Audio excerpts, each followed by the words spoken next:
അബവാഇന്റെ പരിസരത്തു കൂടിയാണ് നമ്മുടെ യാത്ര. ഓർമ്മകളുടെ അടരുകളെ ആമിന ഉമ്മയിലേക്ക് ചേർക്കുന്ന അബവാഇന്റെ പരിസരത്തു കൂടി. നബി സല്ലല്ലാഹു അലൈഹി വസല്ലം നിങ്ങൾ ഹിജ്റക്കിടയിൽ ആമിന ഉമ്മ റളിയല്ലാഹു അൻഹയുടെ അടുത്ത് പോയതായി ചരിത്രമില്ല. പക്ഷേ അബവാഇനൊരു ഓർമ്മയുണ്ട്. 6 വയസ്സുള്ളൊരു കുഞ്ഞുമോനെ ഉമ്മ യാത്ര പറയുന്ന ഓർമ്മ. ആ ഉമ്മ പറഞ്ഞു, ആമിന റളിയല്ലാഹു അൻഹ, ഇൻ സഹമാ അബ്സർതു ഫിൽ മനാമി ഫഅൻത മബ്ഊസുൻ ഇലൽ അനാമി. മോനെ, ഞാൻ കണ്ട സ്വപ്നങ്ങളൊക്കെ ശരിയെങ്കിൽ മോൻ ഉലകത്തിലേക്ക് നിയോഗിക്കപ്പെടാനുള്ള പ്രവാചകനാണ്.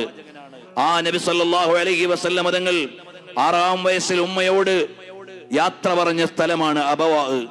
അവിടെയാണ് ഉമ്മുൻ നബി സല്ലല്ലാഹു അലൈഹി വസല്ലം തങ്ങൾ ഖുലിഖതി ആമിനതൻ വളഅതി അമീന, അൽ അമീൻ പിറവി നൽകിയ ആമിന ബീവി വിശ്രമിക്കുന്നത്.